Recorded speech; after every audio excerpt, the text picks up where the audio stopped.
এই ব্যাপারে আমি কোনো কমেন্ট করব না। যারা তৃণমূলের হয়ে কাজ করে তাদেরকে জিজ্ঞেস করুন না। একটা টাইমে হুমায়ুন কবিরকে অনেক অপমান অসম্মান করা হয়েছিল।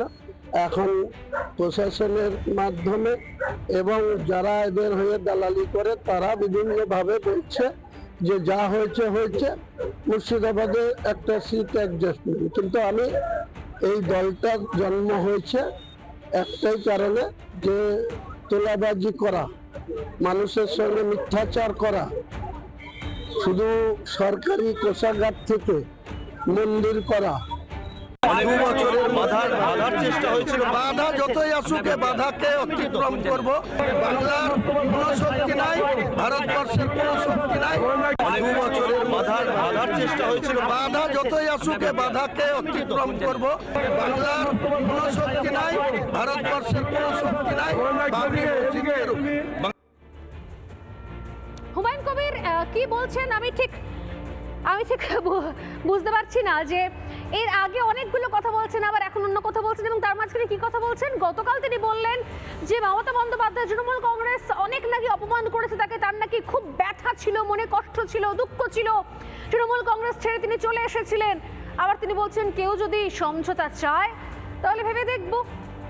তৃণমূল কংগ্রেস নাকি যোগাযোগ করতে চাইছে হুমায়ুন কবিরের সঙ্গে। তৃণমূল কংগ্রেস, হুমায়ুন কবির অনেক কথা বলেন, তো তাই কিছু কিছু কথা হয়তো মুখ ফসকে বেরিয়ে আসে কিনা আমি জানি না। তৃণমূল কংগ্রেস নাকি হুমায়ুন কবিরের সঙ্গে এখন সমঝোতা করতে চাইছে, নাকি ইতিমধ্যেই সমঝোতা হয়ে গিয়েছে। হুমায়ুন, তুমি ইলেকশন পর্যন্ত দেখে নাও, ইলেকশনের পরটা আমি বলে দেবো কি করতে হবে, কখন কোথায় আবার সমস্ত দল নিয়ে টিম নিয়ে জয়েন করতে হবে আমি বলে দেবো। এরকম ব্যাপারটা নয় তো মাননীয়, আপনি হুমায়ুন কবিরের সঙ্গে আগে থেকেই কথা বলে রাখেননি তো? নাকি হুমায়ুন কবিরকে জয়েন করাবেন এটা আগে থেকেই জানতেন আপনি? কোনটা? তাহলে পুরোটাই আইওয়াশ, পুরোটা একটা নাটক তৈরি করার কি দরকার ছিল? রিপাবলিক বাংলা নিউজ রুমে দাঁড়িয়ে আমি হুমায়ুন কবিরকে জিজ্ঞাসা করেছিলাম যে আপনি যে বলেছিলেন যে মুর্শিদাবাদে 30% হিন্দু রয়েছে, 70% আপনারা রয়েছে, যদি সেরকম হয় আপনি 30% হিন্দুকে নাকি কেটে ভাসিয়ে দেবেন ভাগীরথীর জলে, এইটা বলার সময় আপনার মনে ছিল না যে আপনি নিজের রাজনৈতিক দল করবেন, সেই সময় হিন্দুদের ভোট লাগতে পারে, আপনাকে হিন্দুরা কেন ভোট দেবে? উনি নিউজ রুমে দাঁড়িয়ে আমাকে বলেছিলেন যে স্বর্ণালী, আমি সেটা বলেছিলাম মমতা বন্দ্যোপাধ্যায়ের কথাতে।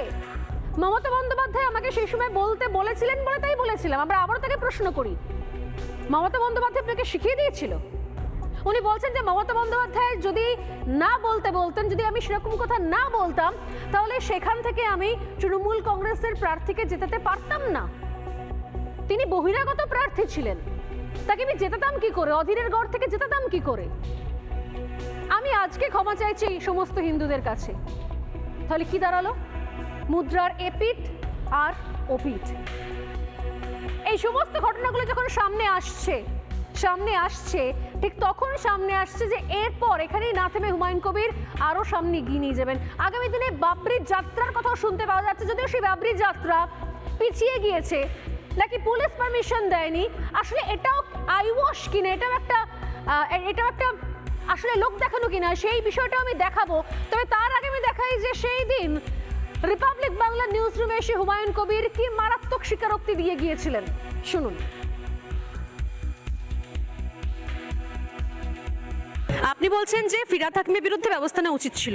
আমার তো মনে হয় তারও আগে আপনার বিরুদ্ধে ব্যবস্থা নেওয়া উচিত ছিল। আপনি মুর্শিদাবাদে দাঁড়িয়ে বলেছেন যারা 30% তাদেরকে কেটে ভাগীরথীর জলে ভাসিয়ে দেবো। আপনার মনে হয়েছে 30% হিন্দু বলে তাদেরকে কেটে ভাগীরথীর জলে ভাসিয়ে দেওয়া যায়? দুজন প্রার্থীকে জিতানোর জন্য বলেছি, তো তিনি কি করে আমার বিরুদ্ধে ব্যবস্থা নেবেন? 7 তারিখে ভোট, 1 তারিখে উনি আমাকে বলছেন যে মোহাম্মদ সেলিম 30 থেকে 40 হাজার ভোটে জিতে যাচ্ছে, তাহের হেরে যাচ্ছে, আর ইউসুফ পাঠানো 70 থেকে 80 হাজার ভোটে হেরে যাচ্ছে, অধীর জিতছে। তো ওনার প্রিয় সংগঠকদের না বলে কেন আমাকে বলেছিলেন যে হুমায়ুন তুমি কিছু একটা করো? তাহলে মমতা বন্দ্যোপাধ্যায় ইনস্ট্রাকশনে দাঁড়ালো যে ববি হাকিম ইসলামের দাওয়াত দেন, মমতা বন্দ্যোপাধ্যায় ইনস্ট্রাকশনে দাঁড়ালো হুমায়ুন কবির বলেন যে 30%কে ভাগীরথীর জলে ভাসাবো। তাহলে ধরে নিচ্ছি কি অঙ্ক কি বলছি, মমতা বন্দ্যোপাধ্যায় ইনস্ট্রাকশনে হুমায়ুন কবির এখন নির্বাচনের আগে দল থেকে বেরিয়ে এসে বাবরি মসজিদ বানাচ্ছেন। ইনস্ট্রাকশনে নয়, ধরে নিয়ে গিয়েছিল তাহলে সবই যদি মমতা বন্দ্যোপাধ্যায়ের ইনস্ট্রাকশনেই হয়, মমতা বন্দ্যোপাধ্যায়ের ইনস্ট্রাকশনেই ববি হাকিম কথা বলেন, মমতা বন্দ্যোপাধ্যায়ের ইনস্ট্রাকশনেই হুমায়ুন কবির তিনি 30%-এর কথা বলেন, তাহলে মমতা বন্দ্যোপাধ্যায়ের ইনস্ট্রাকশনেই নিশ্চয়ই হচ্ছে এটা। হুমায়ুন কবির এই যে সন্দেহ প্রকাশ করেছিলাম আমরা, তার সেই সন্দেহের অবসান ঘটালেন গতকাল। কি বলেছিলেন গতকাল শুনুন এবার। আমি হুমায়ুন কবির মাত্র 2 ঘন্টা সময় নেব, নির্দেশ দিলেই আপনার এই বিজেপি করা হিন্দু কটাকে 2 ঘন্টার মধ্যে ভাগীরথীর জলে ঝাঁপ দেওয়া করতে পারি। আমি অনুতপ্ত, দুঃখিত। আমি রাজ্যের মুখ্যমন্ত্রীর কথা রাখতে গিয়ে সেদিন এই হিন্দু ভাইদের মনে যে আঘাত পেয়েছিল, আমি তার জন্য আজকে প্রকাশ্য এই লক্ষ লক্ষ মানুষের সামনে করজোড়ে ক্ষমা চেয়ে নিচ্ছি। ভবিষ্যতে এরকম মিথ্যাবাদী মুখ্যমন্ত্রীর কথায় হুমায়ুন কবির আর কোনোদিন কোন সাম্প্রদায়িক কোন উস্কানিমূলক কথা বা কাউকে জিতানোর জন্য কাউকে আঘাত করার কথা হুমায়ুন কবির বলবে না, আপনারা ভরসা রাখতে পারেন।